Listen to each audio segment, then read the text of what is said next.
Bonjour à tous, bonjour à toutes, bonne année et bienvenue aux arènes de Metz. Ce mercredi soir, c'est la Ligue Butagaz Énergie qui fait son grand retour sur Moselle TV. Et puisque nous avons le plaisir de vous proposer un match entre les Dragons de Metz Handball et la JDA Dijon.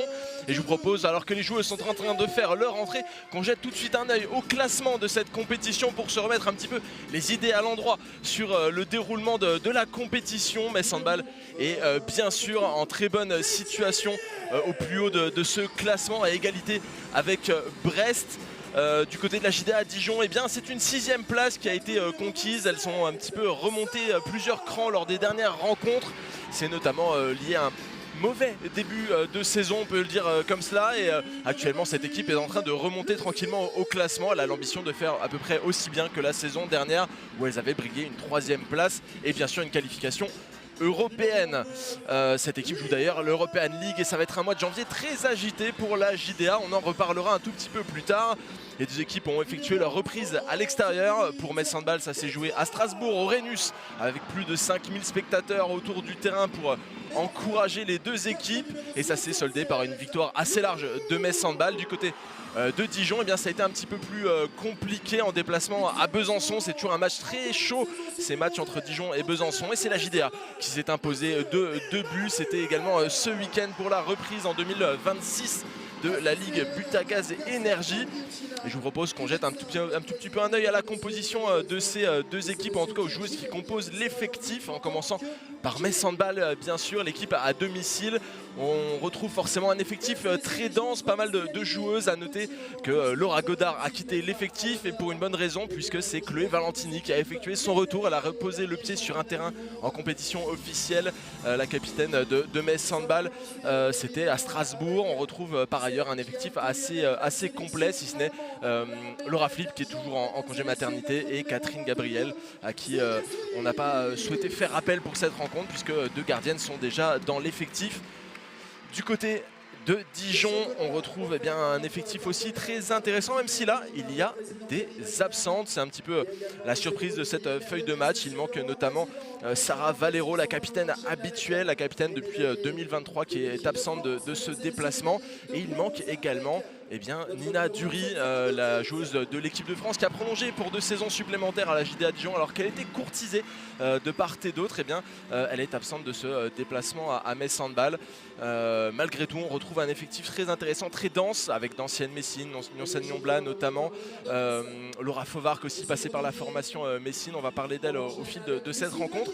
Et aussi bien un effectif tout simplement qui est apte à jouer aussi bien le championnat que l'European League. C'est une saison d'adaptation pour cette JDA qui essaye de jouer sur les 2 tableaux au plus haut niveau. On peut aussi parler eh bien, du coach Clément Alcacer qui a été responsable de la formation Messine ou de son assistante Zlatana Poplazic. Autrement dit, beaucoup de personnalités qu'on connaît très bien en Moselle et des personnalités qui vont faire le mieux possible pour briguer un résultat ici dans cette salle.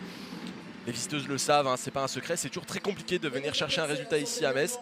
Malgré tout, la JDA, eh bien, elle est en mission pour faire la meilleure saison possible et elle ne fera pas de cadeau à Metz Handball. Actuellement sur le terrain, eh bien, c'est la remise eh bien, des récompenses pour les joueuses qui ont performé lors du mondial IHF. C'était entre novembre et décembre. Et bien là, c'est Lilou Pinta, future joueuse de Metz Handball, qui vient de récupérer eh bien, son sac, puisqu'elle a fait partie de l'équipe de France, même si elle a assez peu fait partie de l'effectif sur le terrain. Elle a été appelée en renfort et donc elle fait bel et bien partie des médaillés de cette compétition.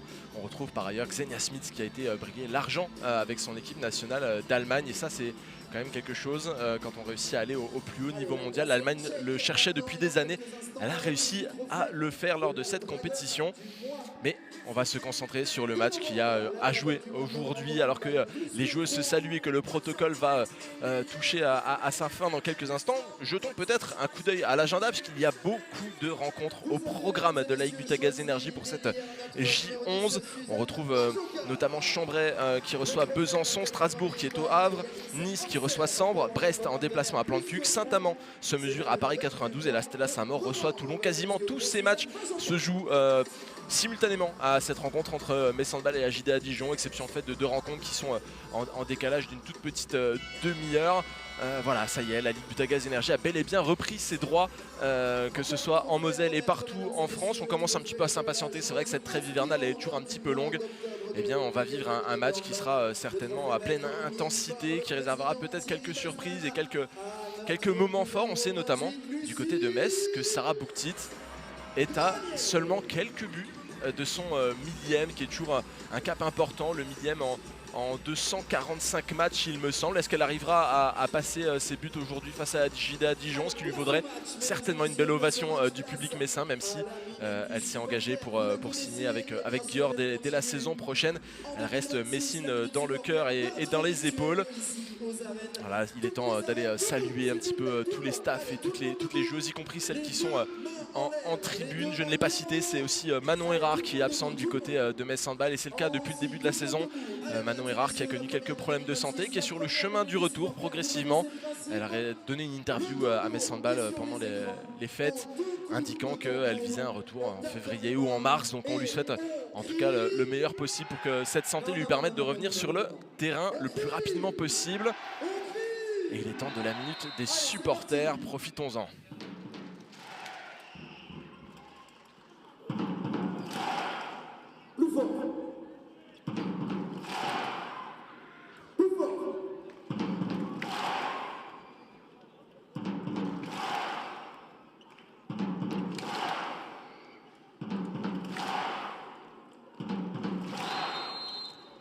C'est parti, le match entre la JDA Dijon et Metz Handball peut démarrer. J'ai dit la JDA Dijon en premier, bien que ce ne soit pas l'équipe à domicile, pour une bonne raison, puisque c'est elles qui viennent de donner le coup d'envoi, qui vont avoir l'opportunité de marquer le premier but de cette rencontre de la journée 11 de Ligue Butagaz Énergie.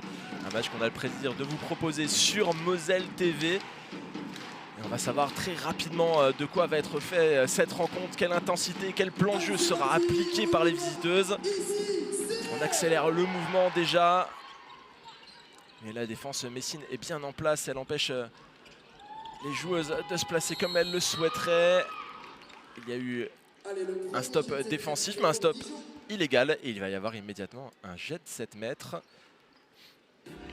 Ce jet de 7 mètres, eh bien, il a été obtenu par la numéro 23, Lilou Pinta, future joueuse de Metz Handball à partir de la saison prochaine au poste de pivot. Mais il sera tiré par Nadia Milke-Offendal, la capitaine du jour, en l'absence de Sarah Valero.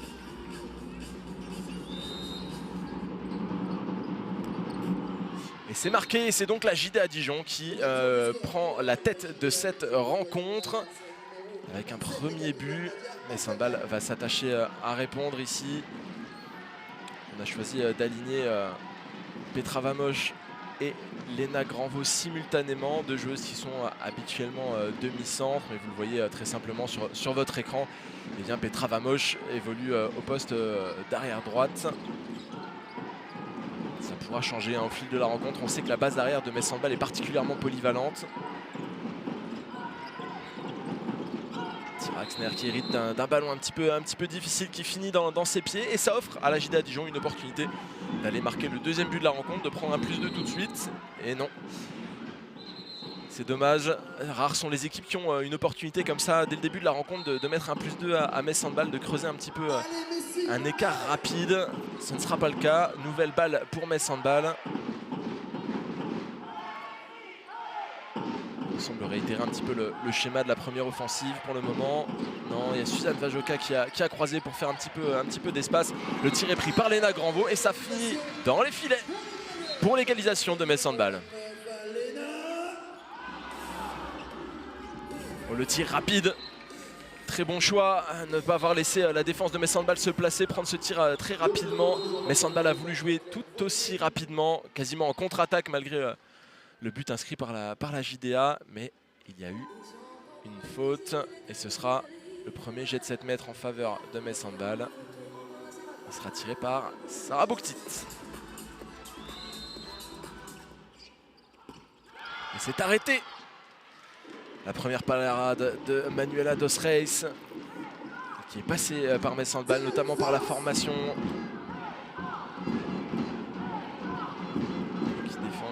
Les buts de la JDA. Une nouvelle opportunité de +2 pour Dijon.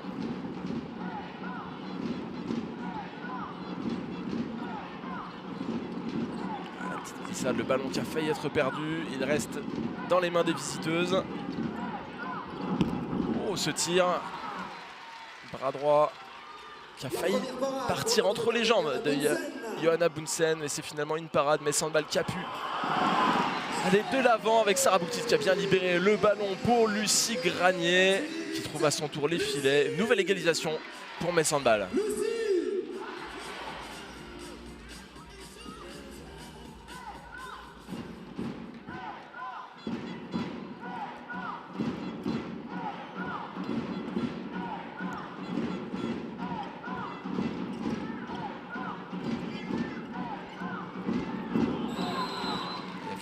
Un petit peu de mal là pour réussir à obtenir une situation de tir. La parade, mais le ballon est rendu à Dijon. Le coup de sifflet des arbitres a retenti.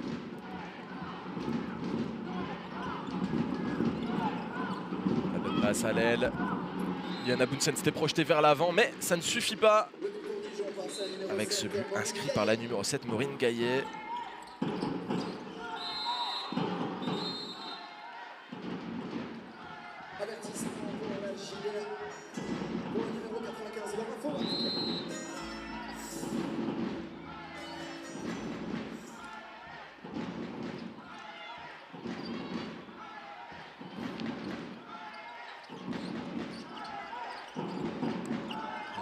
Avec Petra Vamosh. Tir Axner qui fait parler sa taille, son jump et son bras. Avec ce but inscrit par la Suédoise. Voilà, la défense messine qui s'est un petit peu trop projetée. On l'a vu notamment avec Petra Vamosh qui allait très vite vers l'avant. Ça a ouvert un espace et la balle qui a pu tranquillement glisser jusqu'à l'aile. Et le tir de Lucie Granier qui touchait la barre. Mais on revient à l'action précédente. Avec Dorothée Blaise qui a mis un peu d'intensité sur l'entrée de Petra Vamosh. Et ça fait 2 minutes. Le but a toutefois été inscrit par Lucie Granier.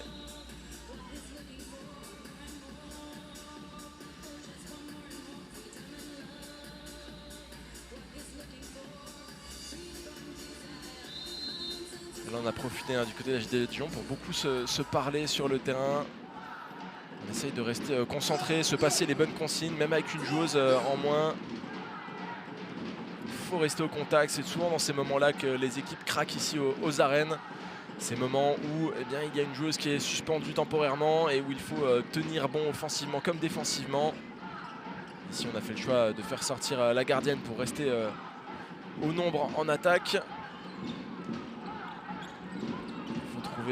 La faille dans la défense messine. Le ballon a failli être intercepté. Il est finalement resté dans les mains des visiteuses. L'action qui est un petit peu complexe. Le bras est levé du côté des arbitres. Le tir est un petit peu complexe à aller chercher. Mais c'est sifflé. Défense en zone qui permet un nouveau jet de 7 mètres.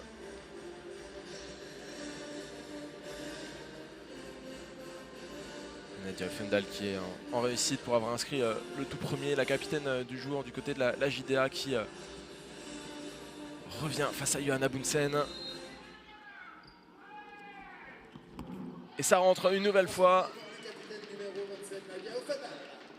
Et la JDA Dijon qui peut souffler un tout petit peu malgré l'infériorité numérique. Qui reste avec un petit but d'avance.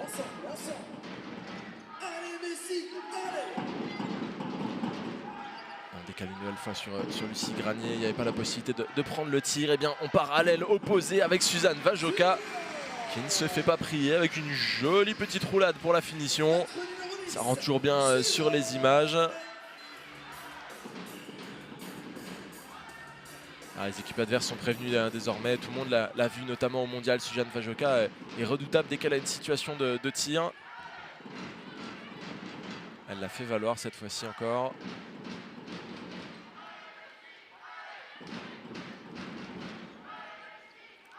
Allez, plus fort. Allez, Messi.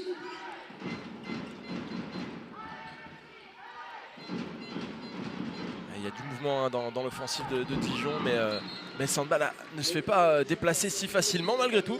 Eh bien, c'est bien joué, ça fait but. Et en plus de cela, eh bien, le tir rapide dans le but vide de Manuela dos Reis, qui n'était pas encore revenu en jeu, n'aboutit pas. Ça passe juste au-dessus et ça donne à nouveau une opportunité pour la JDA de prendre un +2. Encore faut-il valider cette offensive.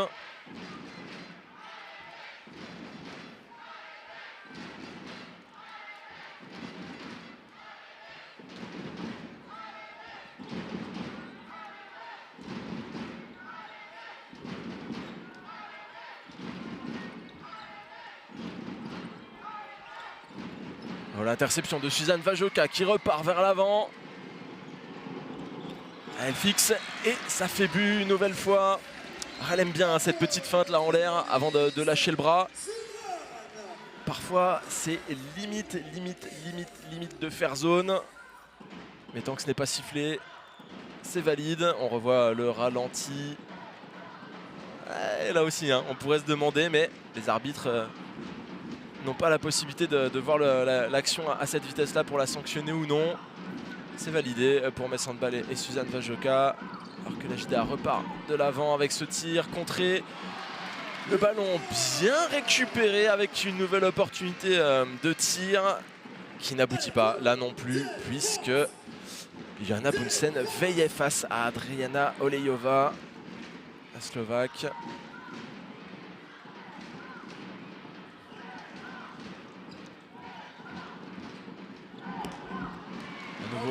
Un tir de loin, on sent que c'est la solution privilégiée, mais Jana Bunsen parvient à bloquer la contre-attaque très rapide conclue par Lucie Granier. Pas de barre transversale cette fois-ci, ça rentre purement et simplement. Et Metz Handball valide le fait d'avoir pris les devants avec un +1 à préserver.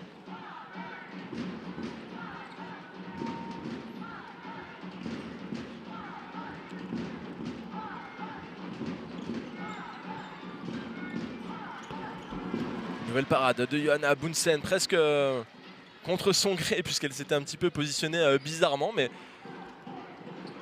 Metz Handball en profite. Et oh, le geste magnifique de Suzanne Vajoka qui vient tromper Manuela dos Reis. Ça, c'est un petit bijou.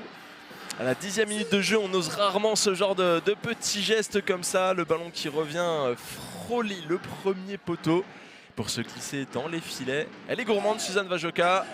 On n'est pas encore à l'heure du dessert, mais elle valide.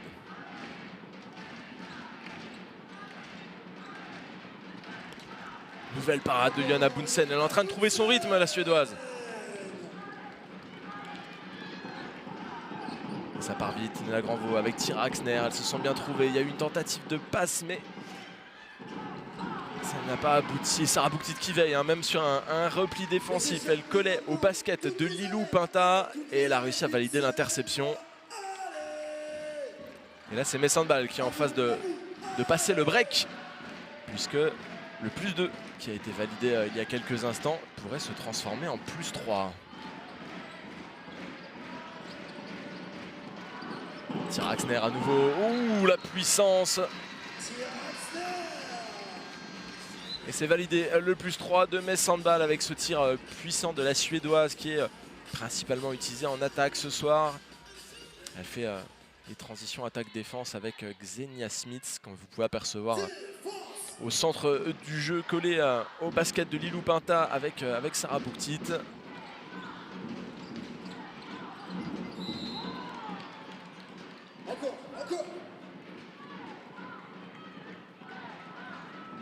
Céline Sivertsen qui avait essayé de prendre l'intervalle mais qui s'est heurté à Nella Granvaux. Le ballon reste en faveur de Dijon. On a cherché à travailler à nouveau avec la pivot, mais c'est très dur pour elle ce soir. Et Lucie Granier qui fait le spectacle avec un petit retournement au poste. On pourrait penser à une pivot de basket pour réussir à se retrouver seule face à la zone. Et le temps mort qui est invoqué par la JDA Dijon, bien sûr. Clément Alcacer qui a bien vu son équipe baisser un petit peu en régime, quelques pertes de balles, des tirs peut-être un petit peu mal choisis qui ont permis à Johanna Bunsen de briller. Et les voilà à 4 unités de retard, il faut redresser la barre. La JDA Dijon a des ressources, on le sait, elles ont encore fait un très beau match face à Besançon il y a quelques jours pour s'imposer sur le fil dans un match très accroché. Cette différence de but ne devrait pas calmer leurs ardeurs et leurs ambitions de remonter au score. Du côté de Metz Handball, eh bien Emmanuel Mayonnatte va être sûrement en train de valider les acquis des dernières minutes. Il y a eu des bonnes choses de fait du côté des jaunes et bleus. On connaît le coach messin, il y a forcément des choses qui ne sont pas passées comme il le voulait. Il a certainement aussi revissé quelques boulons au passage. Et Metz Handball qui va reprendre en défense alors que JDA va essayer de valider eh bien, les commandes de son coach avec une nouvelle action offensive.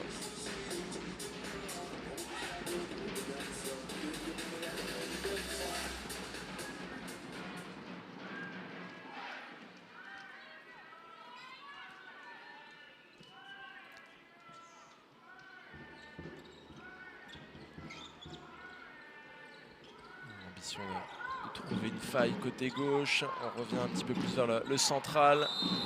Et là, c'est un passage en force qui vient d'être sifflé.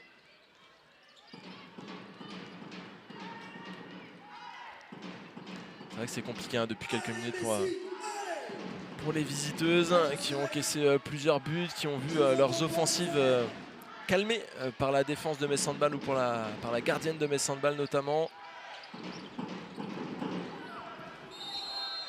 C'est Léna Granvaux qui s'était glissée, qui s'était frayé un chemin, mais elle a été un petit peu bousculée, plus que de raison.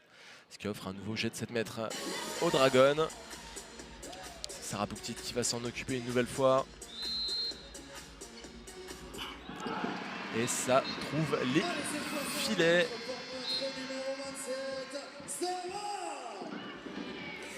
Le numéro 27 qui est insatiable face au but.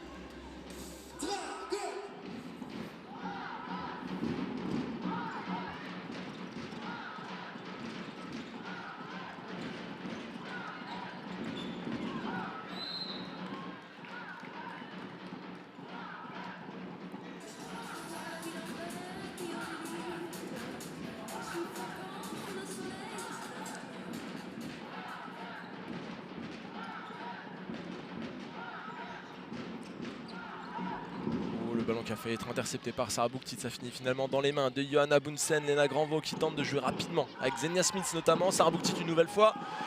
Et voici le deuxième but de Sarah Bouktit. L'interception de Lucie Granier qui s'était fait oublier, qui récupère le ballon qui a failli être perdu. Et ça trouve les filets. Il faut se méfier dans toutes les situations, il peut y avoir des Dragons qui traînent. Et ce genre d'interception, elles font toujours un petit peu mal derrière la tête. Et le quart qui continue de se creuser en faveur des Dragons. Et Lucie Granier qui a bien joué le coup, parce que le ballon était quasiment perdu. Elle a réussi à en reprendre le contrôle.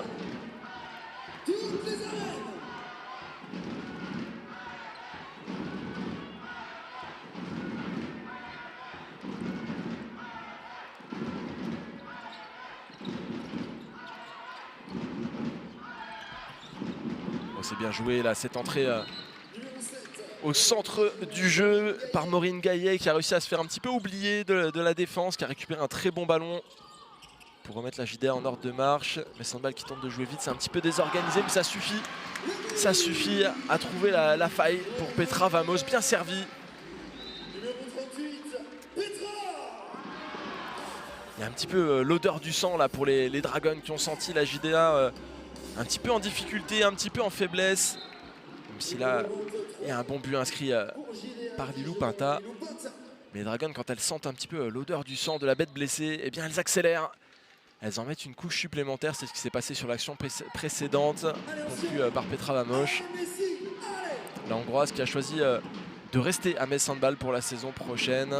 Elle avait une opportunité de quitter le club après 2 années de contrat. Elle a fait le choix d'honorer son contrat jusqu'au bout. C'est une des bonnes nouvelles à annoncer du côté de Metz Handball lors d'une conférence de presse lundi tenue par Thierry Wazman et Emmanuel Mayonnatte. Plusieurs grandes annonces ont été faites, notamment donc celle Petra Vamos qui reste à Metz Handball, qui est considérée par le staff comme quasiment un nouveau recrutement tellement cette joueuse est importante. Alors que Sarah Bouktit est à 7 mètres. Et ça rentre malgré le changement de gardienne, puisque c'est Anne-Catherine Gigerich qui était face à Sarah Bouktit. Pas mal de changements aussi du côté de Metz Handball. Toujours ce changement attaque-défense avec Xenia Smith qui vient en défense en lieu et place de Tyra Axner. Sarah Bouktit qui est sortie pour laisser rentrer Anne-Emmanuelle Augustine. Et on a d'autres entrées qui se préparent avec Anna Albeck qui est à l'échauffement et Chloé Valentini. Tout le public a certainement hâte de retrouver sur le terrain des arènes.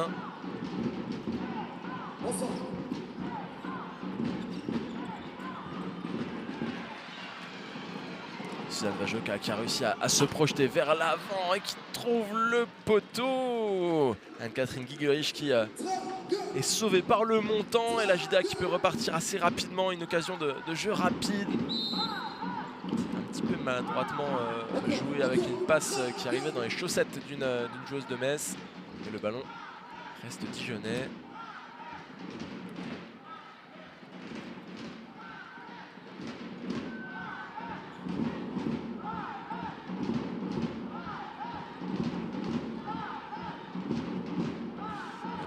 Qui continue de mener les débats.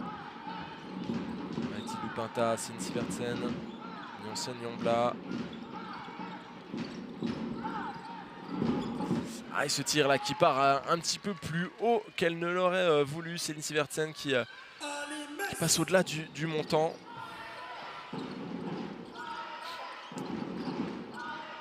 On prend le temps de se réorganiser du côté de Metz Handball. Le jeu rapide n'a pas fonctionné. Lucie Granier qui peut reprendre son poste. Le changement entre Suzanne Vajoka et Chloé Valentini. Une mini-ovation qui commence à se dessiner pour l'ailière messine qui avait loupé quasiment 10 mois pour se consacrer à une grossesse, à son congé maternité. Elle est rentrée brièvement en action en phase offensive. Non, elle reste malgré tout sur la phase défensive. Il y a eu un changement rapide côté messin.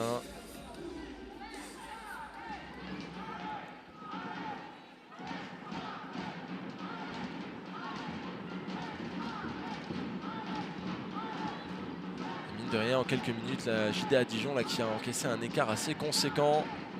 Plus 8 en faveur de Metz. Le double de buts inscrits.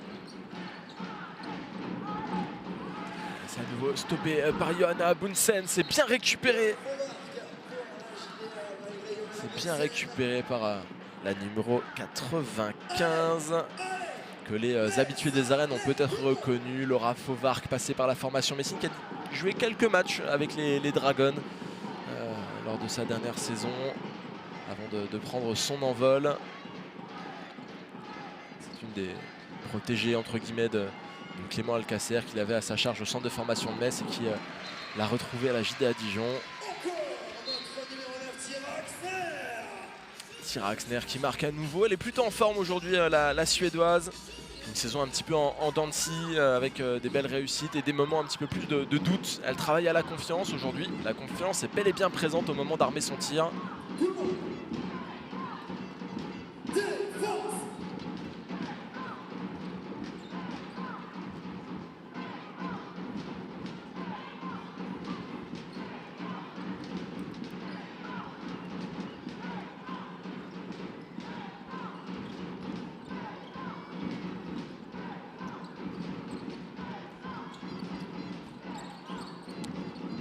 Bien donné à l'aile une nouvelle fois et ça fait poteau. C'est fou ce manque de réussite pour la JDA qui réussit à trouver des situations de tir intéressantes mais qui ne parvient pas vraiment à concrétiser. Oh, le jeu rapide de Metz Handball en une touche de balle, même en aérien pour servir Chloé Valentini, son premier but depuis son retour aux arènes.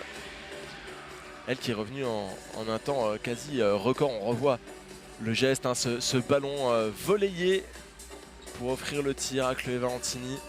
Elle est revenue en un temps record, Chloé Valentini, puisqu'elle a accouché en septembre. Elle a pris un petit peu de temps forcément pour elle et pour sa famille avant de se remettre à l'entraînement puissance maximum. Elle a touché ses premiers ballons, il me semble, début décembre. Et la voici déjà de retour sur un terrain de handball. C'était une vraie volonté de sa part de revenir au plus vite en jeu. Petra Vamoš qui s'était empressée de prendre le tir. Ça n'a pas abouti, mais ça a été sifflé. Il y aura une deuxième opportunité pour Metz Handball.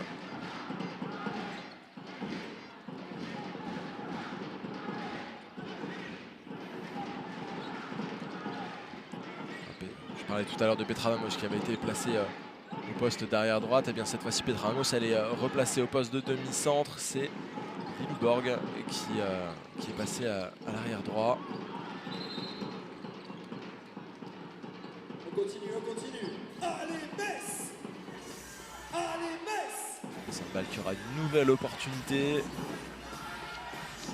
Avec Tyra Axner, Lilleborg. Lilleborg qui récupère à nouveau le ballon, qui avait peut-être l'opportunité de le donner à l'aile à Lucie Granier, mais qui s'est un petit peu emmêlé les pinceaux. Le ballon est rendu aux Dijonnaises qui repartent à l'assaut avec Nonsan Nyombla.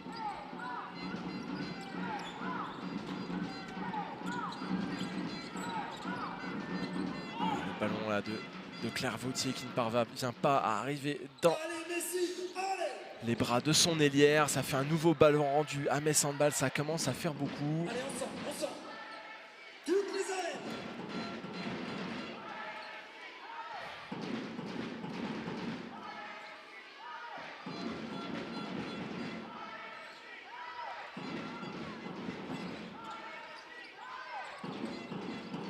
Lilleborg qui récupère le ballon, qui le donne bas à Anne-Emmanuelle Augustine qui a l'opportunité de prendre le tir, mais ce tir est bien stoppé par Anne-Catherine Gigerich. Allez, on s'y remet. Défense! Plusieurs changements attaque-défense pour la JDA Dijon qui se replace. Notamment Nadia Offendal qui reste à la baguette.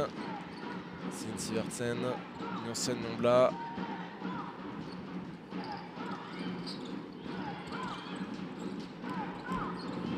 Le ballon est contré, récupéré par Johanna Bunsen. La contre-attaque est claire. Chloé Valentini qui retrouve ses sensations progressivement avec ses contre-attaques extrêmement rapides.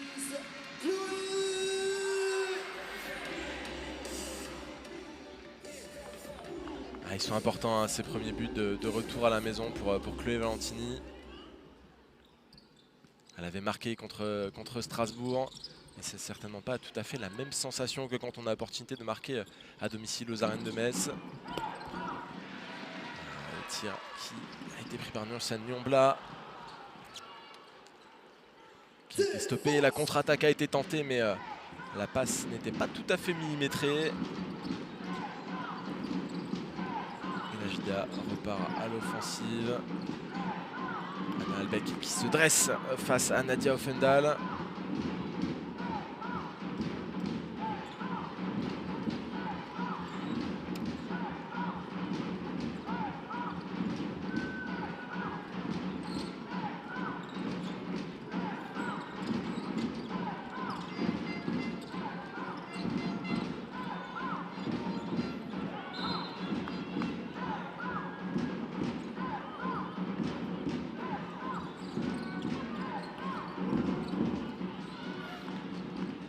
Encore un peu, les arènes, tout le monde, défense!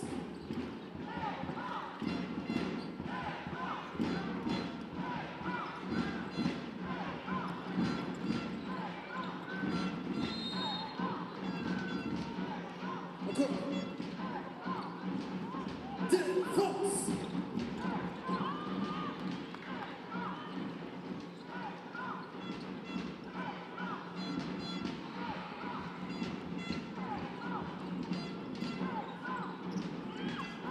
Tir de loin.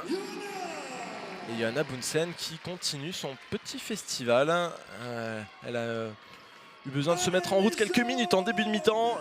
Et désormais, elle est impossible à tromper. Les tirs à 6 mètres, à 7 mètres, à 9 mètres. Pour le moment, elle les bloque un petit peu tous.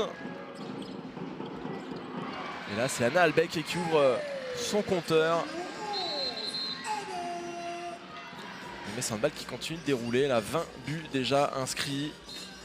Nous n'en sommes qu'à la 26e minute de jeu.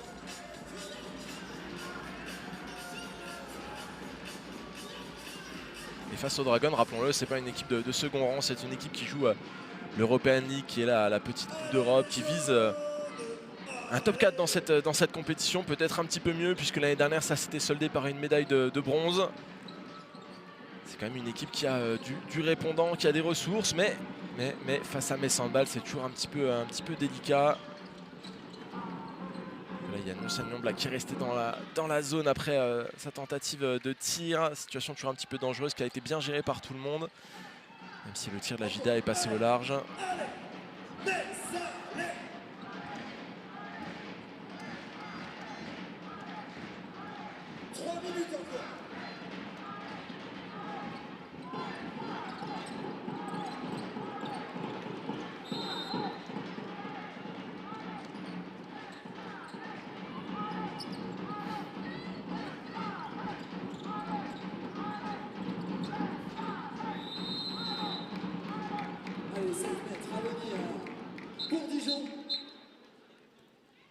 Dijon qui va avoir l'opportunité de se remettre un petit peu la tête à l'endroit avec un jet de 7 mètres. Passer la barre des 10 buts, c'est toujours important. Quand on est distancé, on se fixe des objectifs. Et Nadia Offendal qui se dresse cette fois-ci au tir face à Sabrina Novotná. Et elle trouve les filets une nouvelle fois. La gardienne Messi numéro 79 qui ne parvient pas à bloquer ce tir. Ça fait 20 pour Metz Handball, 10 pour la JDA Dijon.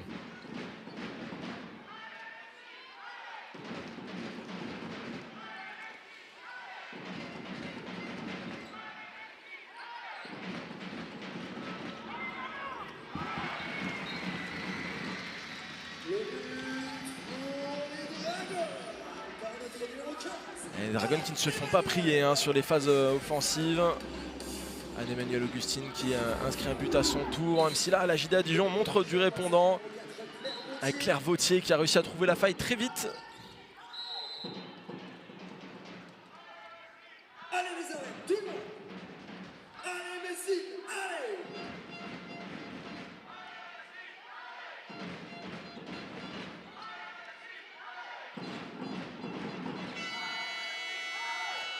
Et le temps mort, traditionnel en fin de mi-temps. Emmanuel Mayan ne va pas laisser un temps mort lui échapper. Il a la possibilité de donner quelques consignes et de finir la mi-temps en force. Eh bien, il saisit toujours cette opportunité. On va en profiter pour revoir une des actions intéressantes de cette première mi-temps. Eh bien, c'est la petite interception de Lucie Granier. Ouvrez bien l'œil, voilà, hop. Elle s'est fait oublier, elle s'est glissée, le ballon était quasiment perdu, il passe quasiment entre les jambes. Et bien, elle s'en saisit et elle finit dans les filets. Bien joué, ça fait toujours plaisir, des petites actions comme ça. On en a eu quelques-unes. On pense aussi dans cette mi-temps eh bien, au petit geste au tir de Suzanne Vajoka qui avait su tromper. Eh bien, c'était Manuela Dos Reis qui était dans les buts à ce moment-là du côté de Dijon. On a eu quelques petits buts savoureux. Celui de Lucie Granier en fait partie. Et le temps mort se termine.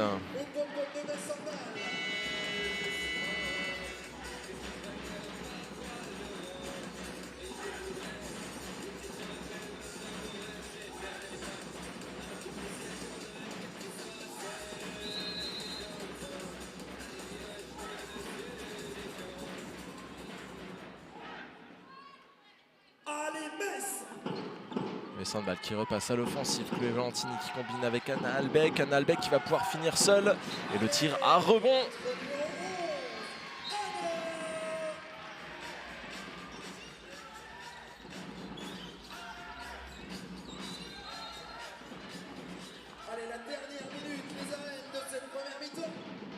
Et c'est déjà la dernière minute de cette première mi-temps. Mais Sandball qui a creusé un écart assez large.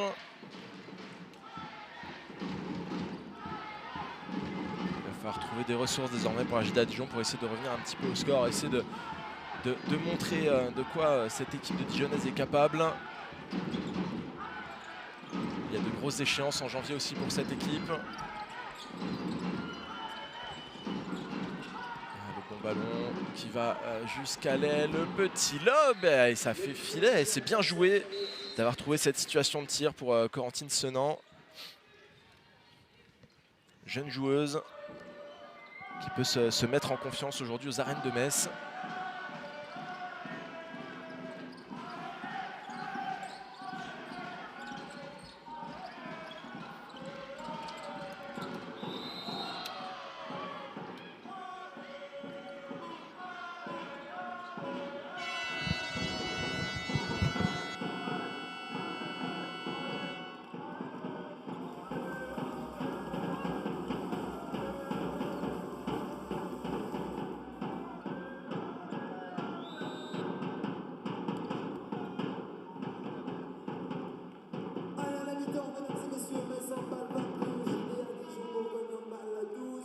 Vos applaudissements, s'il vous plaît, pour les deux équipes qui regardent les vestiaires.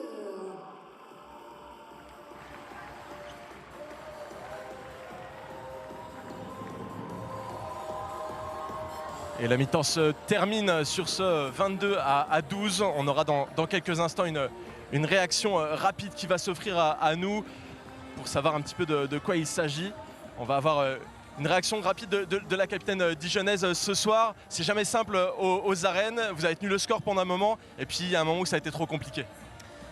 Oui, forcément, on perd trop de balles et on n'est plus direct. On le sait, on a essayé à parler qu'on veut bien maîtriser ce qui dépend de nous. Et je pense qu'en deuxième mi-temps, j'espère qu'on va régler un peu. Merci Nadia, je te laisse retourner au vestiaire. Bon courage pour la deuxième mi-temps. Et nous allons avoir tout de suite Chloé Valentini. Chloé, forcément, je t'embête un instant, c'est ton retour aux arènes de Metz. Qu'est-ce que tu peux me dire sur les émotions de ce retour et les premiers buts que tu as inscrits ce soir? Bonsoir, forcément très heureuse de reprendre ici avec mes handballs aux arènes. C'est toujours un plaisir de jouer dans cette salle, surtout après autant de temps. Je crois qu'il faut aussi regarder le score. On a fait une bonne première mi-temps, on a eu du mal à rentrer un peu dans le match avec quelques pertes de balles. Mais un match sur 1 heure, il nous reste encore 30 minutes et à nous de faire le taf. C'est quoi le mot d'ordre pour l'instant pour toi? C'est déjà performance, performance, performance ou c'est avant tout prendre du plaisir et retrouver le terrain? Vous me connaissez. Bien sûr que j'ai envie de retrouver mon niveau. Je sais qu'il y a encore beaucoup de travail. J'ai aussi envie d'être patiente avec moi-même. Ça fait quand même que 3 mois que j'ai accouché. Donc forcément patience, mais pas trop long non plus. Merci beaucoup Chloé, je te laisse retourner au vestiaire. Nous on va se retrouver dans quelques instants pour la deuxième mi-temps, mais vous l'avez entendu à mes commentaires pendant quelques instants, il y a eu beaucoup d'annonces du côté de Metz Handball dans ce début de semaine. Je vous propose de revenir sur ces annonces, notamment avec Mathéo Philippe qui était présent dans le journal de Moselle TV pour vous les présenter. C'était lundi, regardez, on se retrouve ensuite pour la deuxième mi-temps. Partagez l'énergie des clubs féminins de handball français avec Butagaz, partenaire titre de la Ligue Butagaz Énergie. Allez les handballeuses, hop là!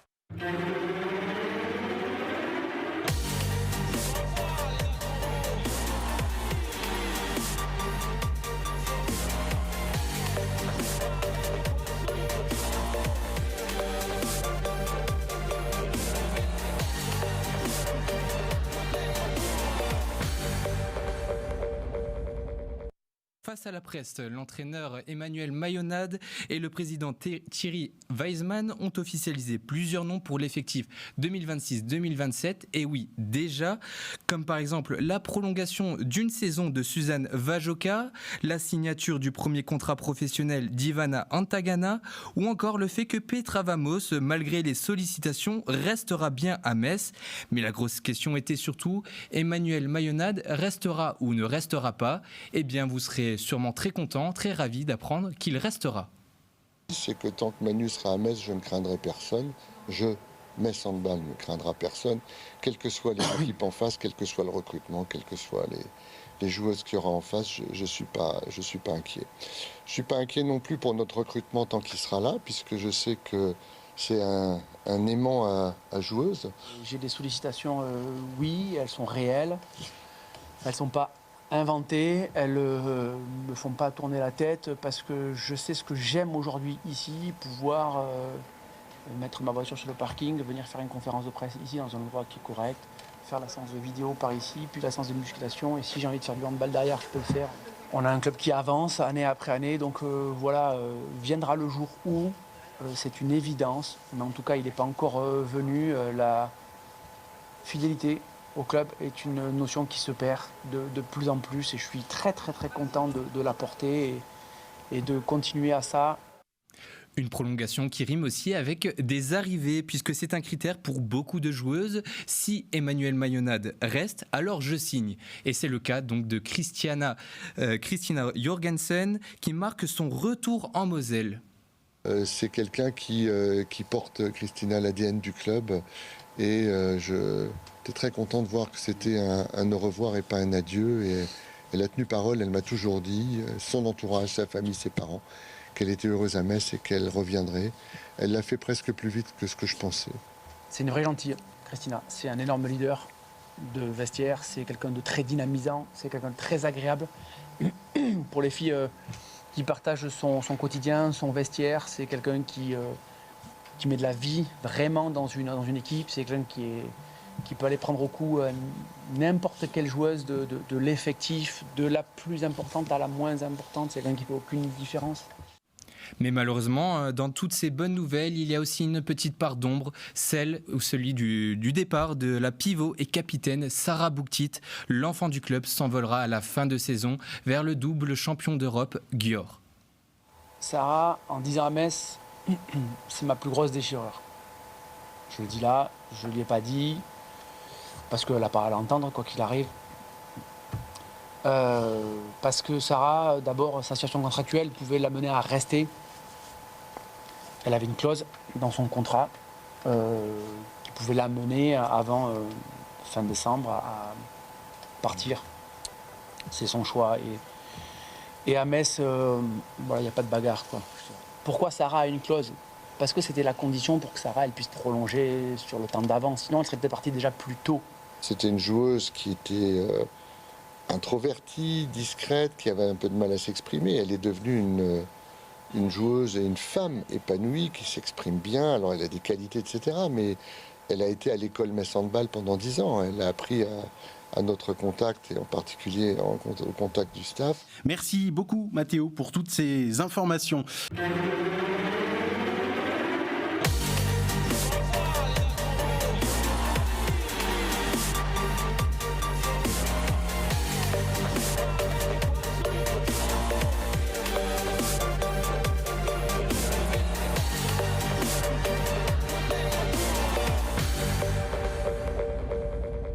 Partagez l'énergie des clubs féminins de handball français avec Butagaz, partenaire titre de la Ligue Butagaz Énergie.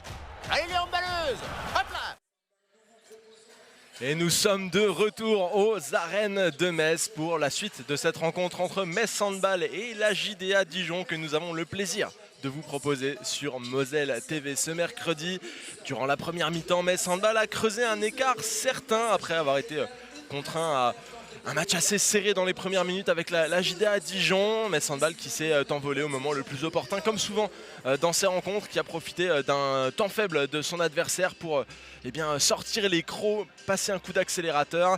À l'heure actuelle, il y a 22 buts pour Metz Handball, 12 pour la JDA Dijon. Il y a tout un monde à rattraper pour les visiteuses, une ambition de bien faire qui a été marquée par Nadia Offendal à notre micro juste avant de partir au vestiaire. On peut imaginer que Clément Alcacer a tenté de resserrer un petit peu les boulons durant cette pause. Du côté de Metz Handball, c'est le travail qui va continuer à primer. L'ambition est de faire aussi bien, voire mieux qu'en première mi-temps. On voit déjà une différence entre le match proposé par les Dragons sur leur terrain aujourd'hui et le match proposé à Strasbourg, où on avait vu beaucoup de pertes de balles, des approximations, des moments un petit peu de doute. Là, elles ont presque retrouvé toute leur superbe, les Dragons, et il va falloir la conserver, cette superbe, parce qu'au-delà de ce match face à la JDA à Dijon, c'est un enchaînement un petit peu fou qui attend les jaunes et bleus, avec la réception de Győr, un des matchs déterminants de la réussite de cette saison qui aura lieu samedi ici aux arènes, et enfin le match aussi qui est déterminant pour le championnat de France, qui se jouera cette fois à l'extérieur. Ce sera mercredi avec un déplacement à Brest. C'est souvent un des matchs qui détermine la victoire ou non dans le championnat de France. Ces dernières années, Metz Handball parvient à quasiment tous les remporter. On se souvient du 5/5 face à Brest la saison dernière. Le match de mercredi prochain pourrait déjà donner la tendance pour le championnat de France. Et pour Dijon, il y aura aussi des matchs d'European League à disputer en ce mois de janvier. Un des vrais objectifs de cette JDA Dijon cette saison, c'est d'aller loin dans la compétition européenne, de s'y installer le mieux possible. Mais ça, c'est dans un second temps, puisque les Dragons viennent de donner le coup d'envoi de la deuxième période. Et qu'il va falloir leur tenir tête le mieux possible. On a retrouvé le set de base du côté de Metz Handball, celui qui avait démarré la rencontre en première mi-temps.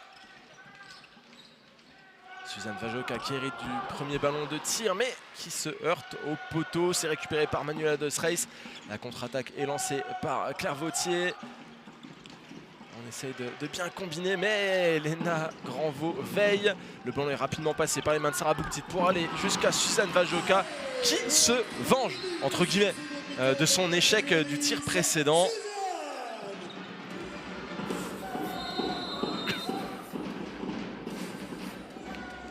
Et on revoit l'interception de Léna Granvaux. Voilà, cette main tendue. Il faut y croire hein, quand on veut intercepter un ballon sur un terrain de LBE. Ça finit dans les mains de Suzanne Vajoka. Ce petit tir à rebond qui trompe Manuela de Sreis. Entre-temps, il y a eu une faute commise du côté de Metz Handball. Et Nadia Offendal qui va se charger du jet de 7 mètres face à Johanna Bunsen. Et c'est stoppé. Et dans un second temps, Nadia Offendal convertit le tir. Quand je vous disais qu'il faut y croire pour les interceptions, il faut aussi y croire sur les jets de 7 mètres et les ballons grattés, puisque Nadia Offendal capitalise sur ce ballon récupéré après la parade de Johanna Bunsen pour donner un but supplémentaire à son équipe. Le but du -10.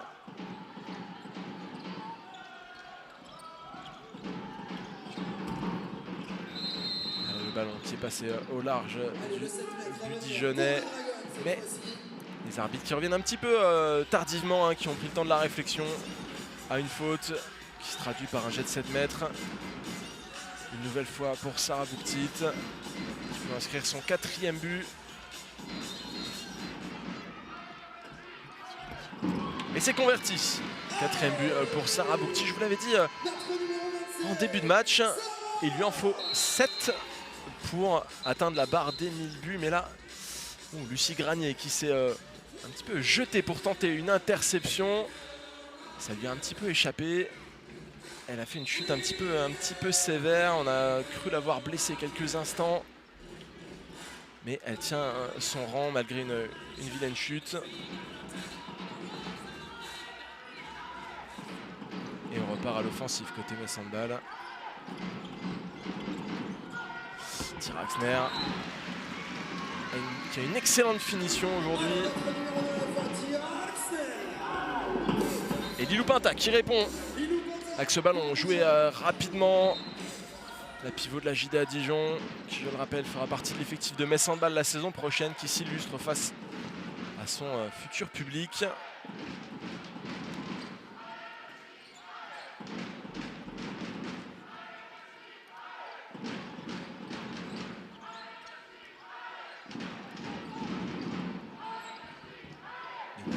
Avec Petra Vamosh. Ce tir un petit peu à l'arraché puisqu'elle a été saisie par plusieurs joueuses de Dijon. Le ballon est rendu.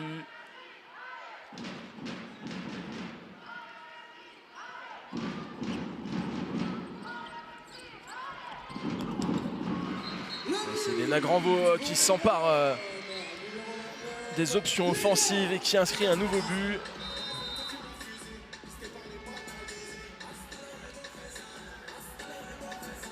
Ça repart pour la JDA.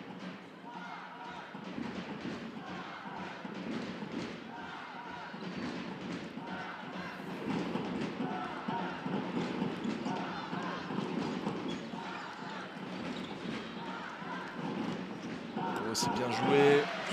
Elles ont su créer un espace, mais ça finit par la projection de Johanna Bunsen et le ballon qui a filé très loin et qui a fini dans les pieds d'une dragonne. Ce qui fait que le ballon est rendu à JDA Dijon qui a une nouvelle opportunité, qui avait fait initié en tout cas un beau mouvement sur l'action précédente, qui avait réussi à bien combiner avec les joueuses en présence. Lomborg.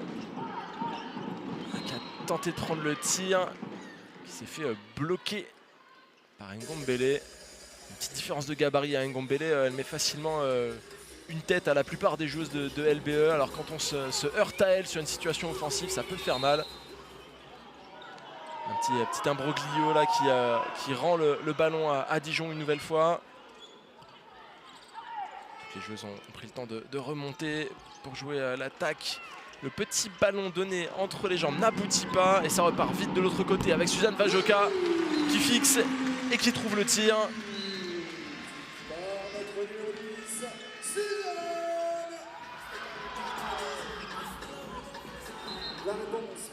Et un JDA qui accélère là aussi, qui montre que sur le jeu rapide, eh bien, il y a du monde. Oh. Nouveau jet de 7 mètres après ce contact appuyé. Sarah Bouktit qui revient. Elle est en réussite dans cet exercice. Oh, la petite spéciale. On se fait plaisir du côté de Sarah Bouktit. Je parlais tout à l'heure de Suzanne Vajoka qui était gourmande et qui n'attendait pas le dessert. Eh bien, Sarah Bouktit le fait aussi. Le nouveau tir de Lilou Pinta, rapidement trouvé, mais qui se heurte à Johanna Bunsen. Johanna Bunsen qui est vraiment incroyable dans ses buts.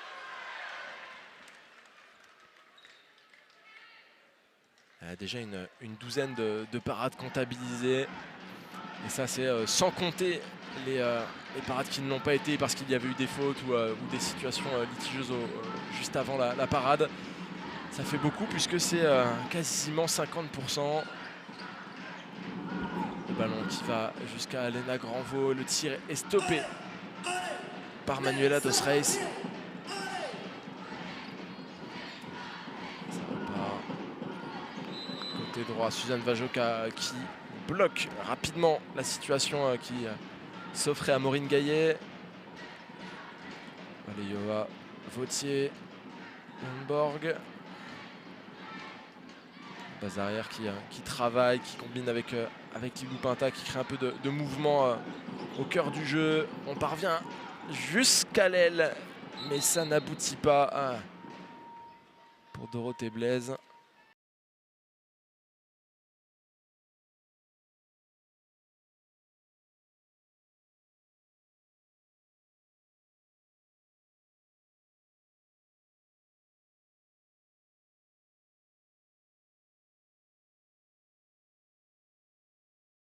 Encore une situation de tir un petit peu à l'arraché. Il a fallu aller jusqu'au sol pour Lilou Pinta pour essayer de trouver une situation de tir. Ça a été sifflé et ça permet à la JDA de se relancer une nouvelle fois à l'offensive. On peut le dire, elle ne lâche rien les visiteuses ce soir. Même dans des moments complexes, des moments où les arrêts se multiplient pour Johanna Bunsen, elle continue de s'arracher pour trouver des nouvelles situations de tir. Sarah Bouktit là qui s'empare d'un ballon qui était très complexe à saisir et qui inscrit un nouveau but.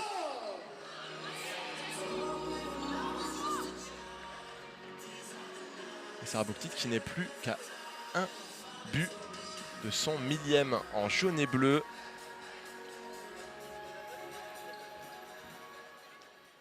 Le tout en 205 matchs. C'est assez impressionnant. Surtout qu'elle n'a que 23 ans.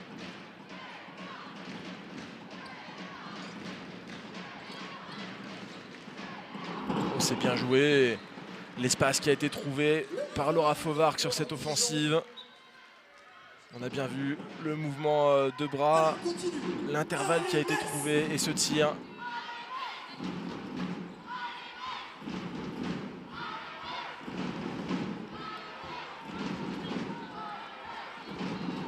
Mais ça, on a Xenia Smith qui est rentrée en attaque. Avec Lena Granvaux, ça n'aboutit pas. Le ballon qui repasse entre les mains de l'arrière gauche qui s'en mêle un petit peu les pinceaux. C'est Lilou Pinta qui part à la contre-attaque. Elle va jusqu'au bout.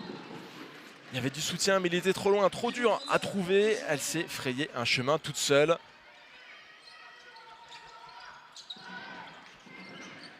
Granier qui hérite du ballon entre les jambes avec le rebond. Ça aussi c'est un petit bijou signé Lucie Granier. 6 buts pour les Lières de Metz Handball. Des supporters sont là. Elle est la meilleure buteuse de la partie à égalité avec Sarah Bouktit. On revoit. Hop, on fixe et hop, le ballon qui passe entre les jambes.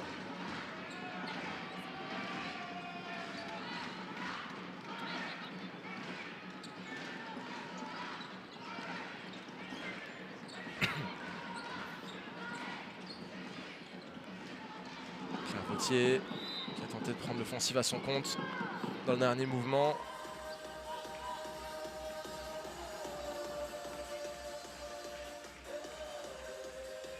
Le bras est levé, il va falloir trouver une solution pour la JDA Dijon.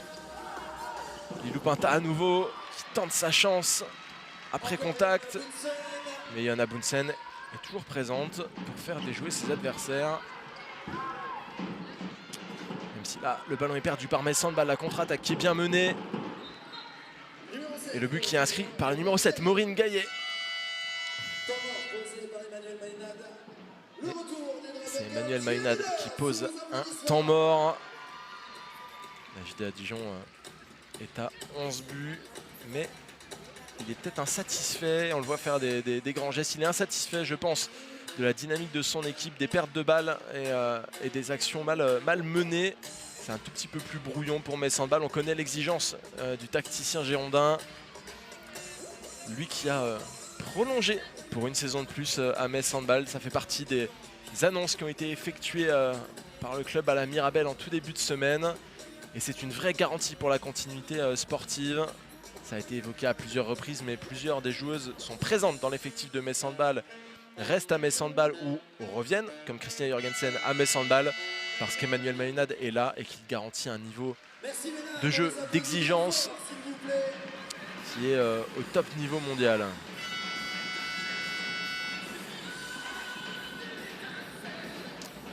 Peut-être que la JDA Dijon en a profité. On voit Emmanuel Mayonade qui est en train de discuter avec Thierry Weisman là sur le banc. Thierry Weisman qui est bien plus que le médecin du club ou le président. C'est un membre du staff à part entière les soirs de match. Et on le voit souvent échanger comme ça avec Emmanuel Mayonade ou avec Katia Andriushina ou même parfois avec certaines joueuses. Oh, Lucie Granier qui a été gourmande avec ce petit lob là qui se dirigeait tout droit vers la lucarne du but de Manuela Dos Reis, mais Manuela Dos Reis justement qui s'est interposée, qui a vu clair.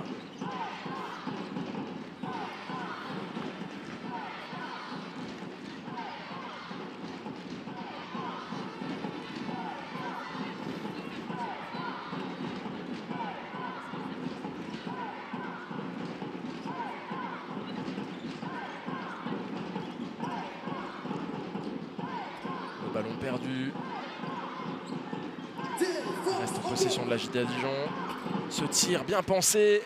Mais quand ce n'est pas Johanna Bunsen qui se dresse devant les options offensives des visiteuses, eh bien c'est un poteau. Le ballon qui a filé jusqu'à l'arrière des buts. Les supporters du COP Mur Jaune Messin.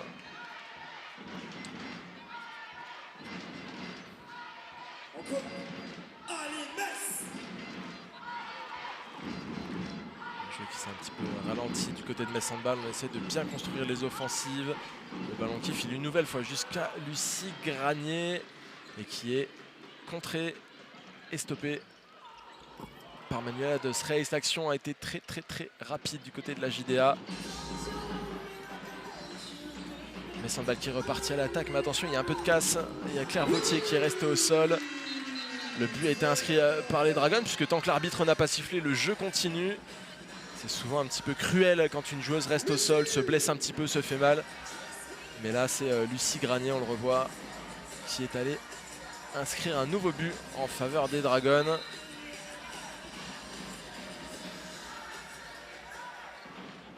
La numéro 4, Claire Vautier, qui reste sur le terrain dans un premier temps et qui finalement sort.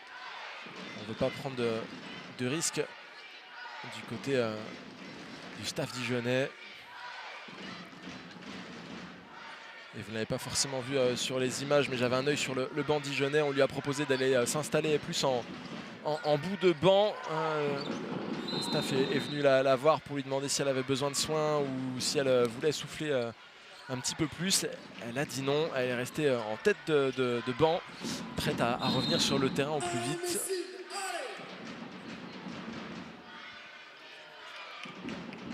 Sarah Bouktit qui sort pour laisser rentrer Anne-Emmanuelle Augustine.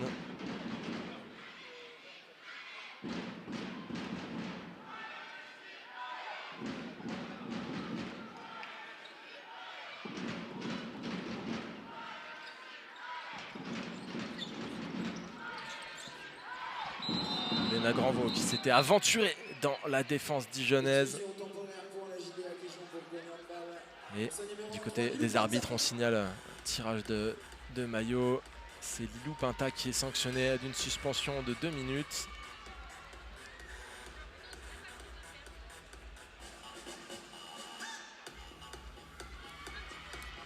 Et Clément Alcacer qui en a profité pour jouer un petit peu de son rôle de coach, avec un petit peu d'intox, un petit peu d'influence sur les arbitres en disant hey, de l'autre côté, il y a eu une situation similaire qui n'a pas été sifflée.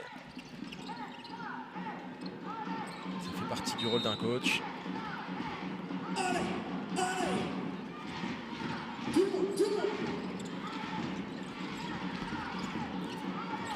Lucie Granier, c'est vraiment la foire au tir de Lucie Granier depuis quelques minutes. Systématiquement, les offensives messines finissent sur l'aile droite avec plus ou moins de réussite.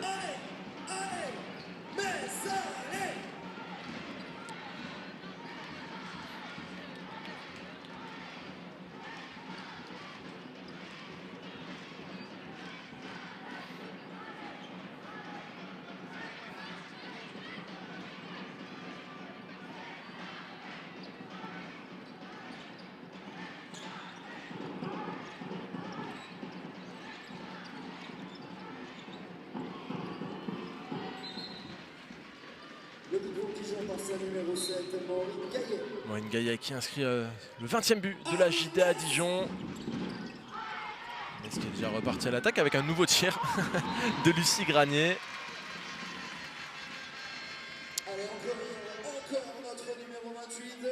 Peut-être qu'elle a l'ambition de rattraper Sarah Bouktit dès ce soir, on ne sait pas. Il y a un petit peu de boulot, Lucie Granier est arrivée il y a assez peu de temps dans l'absolu à Metz Handball avant de rattraper les 1000 buts, enfin le 999 buts de Sarah Bouktit. Il y a un petit peu de boulot.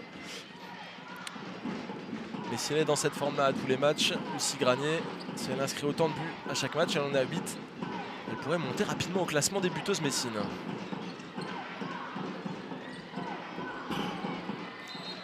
Et le but pour la JDA Dijon, c'est le Rafo Vark qui s'illustre à nouveau. Anne-Emmanuelle Augustine qui récupère un ballon très rapidement joué par les Dragons. Anne-Emmanuelle Augustine qui est une future joueuse de la JDA Dijon. Elle quittera Metz Handball en fin de saison, en fin de contrat, pour rejoindre l'équipe dijonnaise. Elle y retrouvera Clément Alcacer qu'elle a très bien connu au centre de formation messin. Puis, lors de son premier contrat pro, c'était du côté de l'EGC Nice. Ces deux personnes se connaissent très bien, savent comment travailler ensemble et il est certain qu'Anne-Emmanuelle Augustine saura se faire une belle place au sein de l'effectif de la JDA avec toute l'expérience qu'elle a, notamment des compétitions de la Ligue des Champions. Le ballon récupéré à bout de bras par Stine Landborg.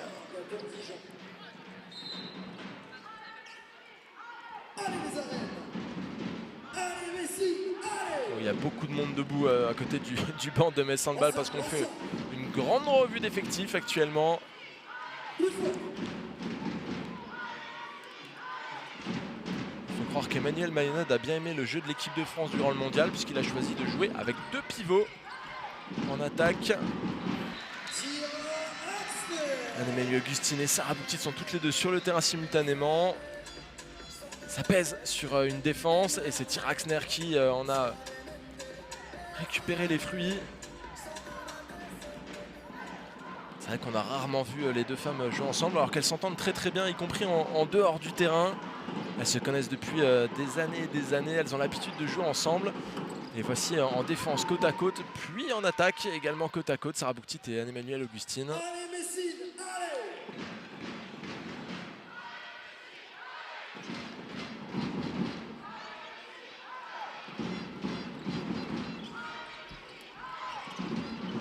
demander si on joue avec 2 pivots. Alors que JDA Dijon a inscrit un but par intermédiaire de Louane Henry. Ici, Metz Handball joue avec 2 pivots en attaque. Qui est-ce qui manque? Puisqu'il y a forcément un poste qui est dépourvu. Et bien on a choisi de se passer du poste d'ailière droite. Lucie Garnier qui a quitté le terrain. La joueuse la plus à droite du jeu, c'est Anna Albeck.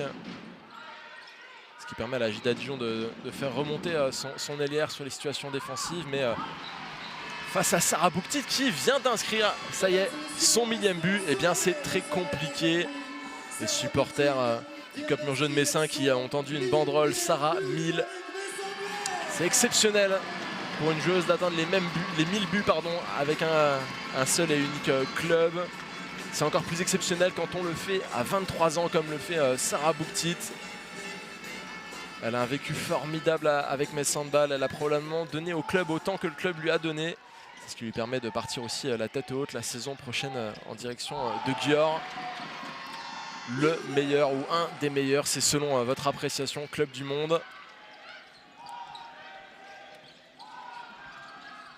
Emmanuel Augustine qui veut suivre le mouvement, mais elle est victime d'une faute. Il y aura une exclusion temporaire pour Céline Sivertsen. Et sa numéro 93, Céline Sivertsen.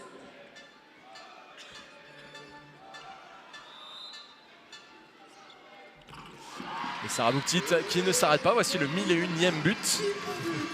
Promis, on va arrêter de les compter désormais. On va se concentrer sur les grandes échéances. Mais c'est vrai que ce cap qu'elle vient de franchir est très important. Et je pense que ça lui tenait à cœur de le franchir face aux supporters messins ce soir. Une belle manière de commencer l'année 2026.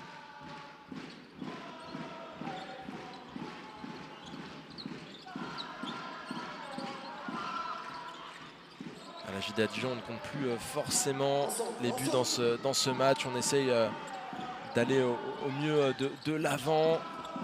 Voilà, Laura Fauvard qui avait un nouveau bon ballon d'attaque, mais ça n'aboutit pas. Et là, le tir longue distance de Metz Handball n'aboutit pas non plus. On a voulu profiter de l'absence de Manuela Dos Reis dans les buts dijonnais pour inscrire un but rapide et facile.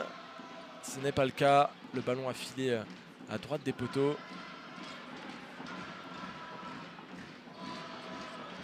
Il reste 10 minutes à jouer dans cette rencontre. Metz Handball 36, JDA Dijon 23.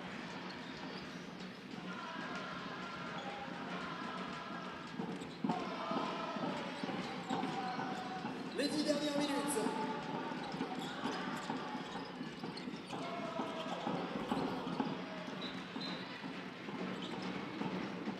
But pour Dijon, bonne 5 numéro 4, Claire Gauthier.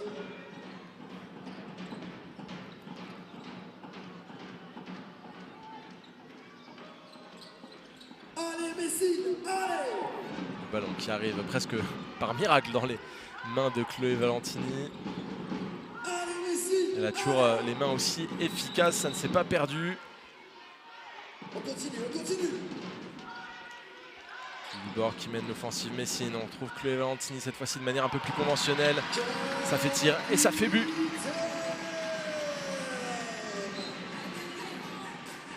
Numéro 6, Chloé.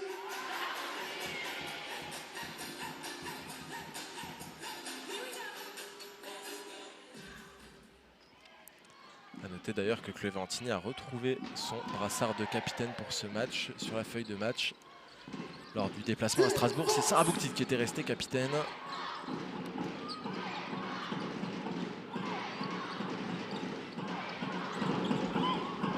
La triple feinte de Nyoncé Nyonbla. Pour la JDA Dijon Bourgogne Handball.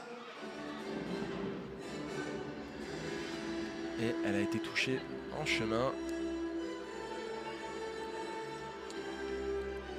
C'est la numéro 27, Nadia Offendal, qui va tenter une nouvelle fois le défi une gardienne de Metz Handball. Ça a de nouveau changé.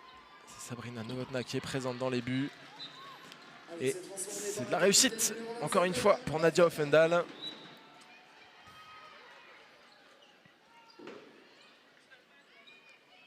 Sabrina Novotná va avoir d'autres opportunités de faire des arrêts puisqu'elle est désormais en jeu purement et simplement. Johanna Bunsen a rejoint le banc dans le cadre de la grande revue d'effectifs qu'effectue Emmanuelle Mayonade actuellement sur le terrain. Avec Lilou Borg, Anna Albeck, Anne-Emmanuelle Augustine, Chloé Valentini, toutes venues du banc, qui prennent un petit peu de temps de jeu. Là, c'est Tyra Axner qui s'est dressée avec hargne sur la situation défensive.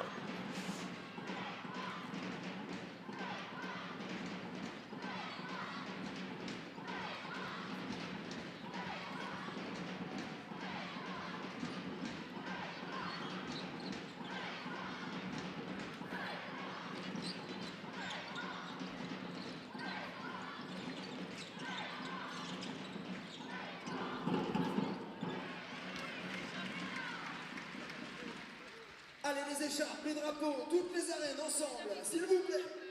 Allez, allez.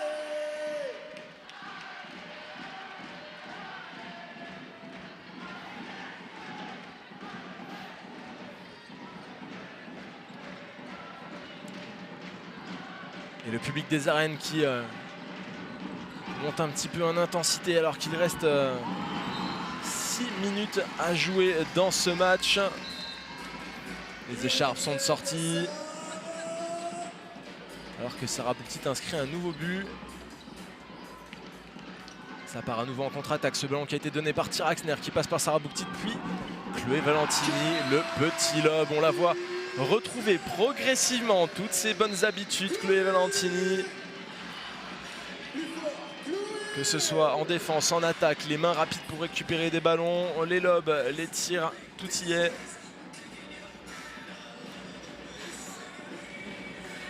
Elle a travaillé dur pour ça.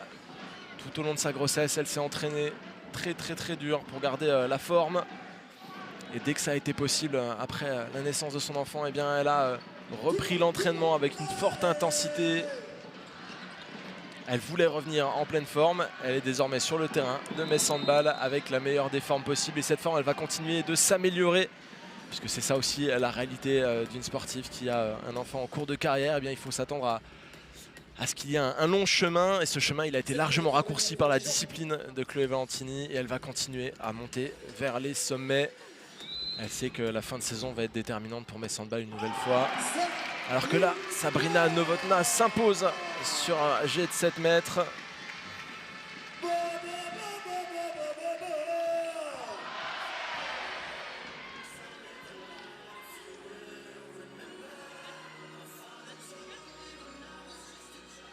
Lilou Borg à la mène avec Anna Albeck. Toujours ce dispositif à deux pivots. Il n'y a personne à l'aile droite de Metz Handball. Lilou Borg qui a tenté de prendre le tir. Il est contré.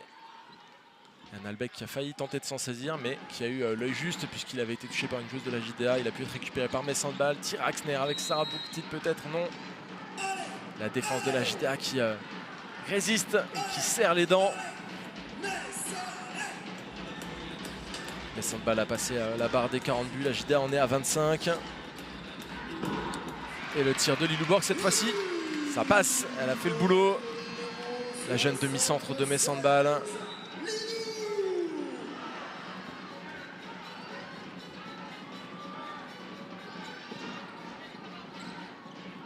Fauvarc.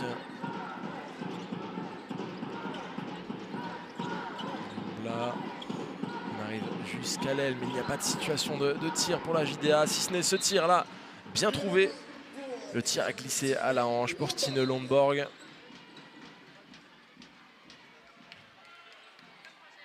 Allez Metz, allez Metz, tout le monde. Allez Metz. La contre-attaque qui est bien menée. Attention au retour d'Anna Albeck. Et non, elle n'a rien pu faire, la hongroise. La contre-attaque a été très bien menée par Stine Lundborg, qui a pu fixer enfin de course Sabrina Novotná pour inscrire un nouveau but. Anne-Emmanuelle Augustine qui récupère un ballon pas facile du tout et qui inscrit un but à son tour. On a toujours envie de se montrer face à sa future équipe ou face à son ancienne équipe. Anne-Emmanuelle Augustine, eh bien, elle a le réussi avec ses entrées en jeu, que ce soit en première mi-temps ou en deuxième mi-temps. Elle est en train de montrer à la JDA Dijon, regardez, j'arrive l'année prochaine, comptez sur moi. Mais pour l'instant, je suis avec mes handballs et je vais tout donner, pas de cadeau. Et là, on peut le dire, mes handballs n'a fait aucun cadeau à la JDA dans ce match. 42-28, alors que Dragonette est monté dans les tribunes pour faire plaisir au public, notamment aux jeunes qui sont présents ce soir. Le ballon qui arrive jusqu'à Chloé Valentini. Ça passe par-dessus, encore une fois, c'est la bonne solution. Et Anne-Catherine Guigage qui n'a rien pu faire.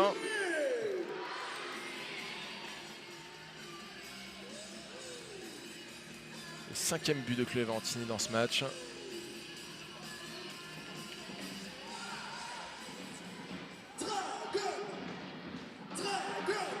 Plus que 2 minutes à jouer. On peut saluer la persévérance de la JDA Dijon. Il y a des joueuses qui ont un énorme temps de jeu ce soir, des joueuses qui ont continué à travailler, à combiner, à trouver des nouvelles combinaisons pour essayer de faire douter mes handballs. Que ce soit sur le terrain, sur le banc, du côté du staff, la concentration est restée au maximum pendant toute la rencontre. Personne n'a vraiment lâché. C'est vraiment mes handballs qui au-dessus des débats dans cette rencontre, mais la JDA Dijon montre tout son sérieux. Transformé par la capitaine numéro 27, Nadia Oefendal. Dernière minute, allez les arènes, tout le monde debout. Les arènes debout. C'est la dernière minute qui se profile ici aux arènes. Ici, c'est Metz. Et les Ici c'est Metz qui descendent des tribunes. On retrouve les bonnes habitudes des soirs de victoire pour Metz Handball. Ici.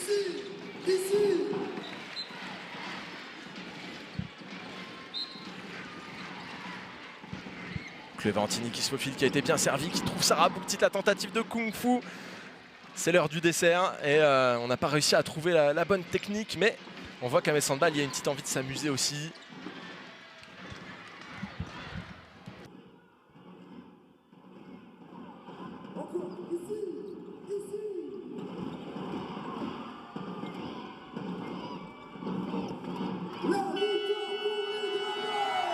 Et c'est une victoire pour Metz. Victoire assez large, bien sûr. Metz Handball dominé dans cette rencontre face à une JDA qui n'a jamais vraiment lâché, qui a continué à travailler et à montrer son rang de la meilleure manière possible. Ça ne suffisait simplement pas, surtout en l'absence notamment de Sarah Valero, la capitaine, ou encore d'internationale française.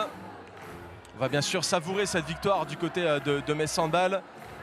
On va savourer le 1000e but de Sarah Bouktit du côté des supporters avec une banderole qui est à nouveau de sortie du côté des supporters, forcément. Je pense qu'on a une petite idée de qui sera la dragonne du match.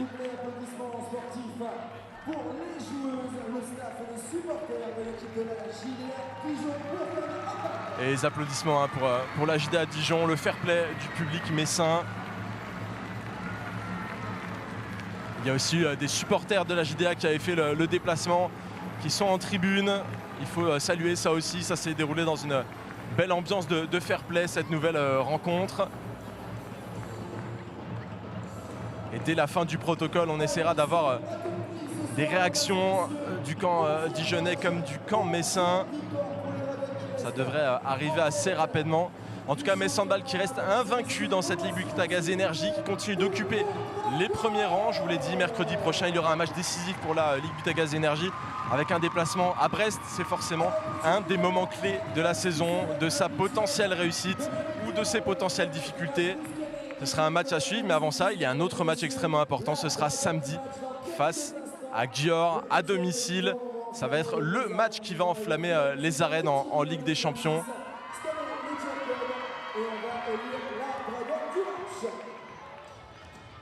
Alors que le public tente d'élire la dragonne du match, tout le monde se connecte à son téléphone pour essayer de voter, bien sûr. On va avoir une réaction dans quelques instants.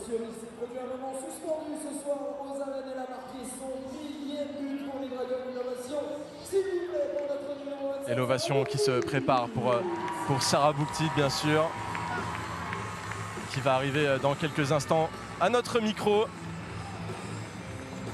Sarah, je t'embête un instant, peut-être ta millième interview pour ton millième but, je ne sais pas, j'ai pas compté.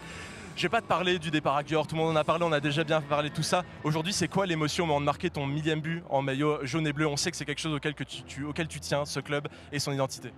Bah, ça fait forcément plaisir. Déjà, ça fait plaisir que tout le monde le sache et prévoit une banderole et tout. C'est touchant, c'est beaucoup d'émotions. Je suis contente parce que ça prouve aussi que ça fait longtemps que je suis là, que j'ai donné beaucoup pour le club. 1000 buts, je pense que c'est pas mal. Mais je ne m'arrêterai pas là. S'il faut aller en chercher 1100, 1200, j'irai le plus loin possible et je continuerai à tout donner.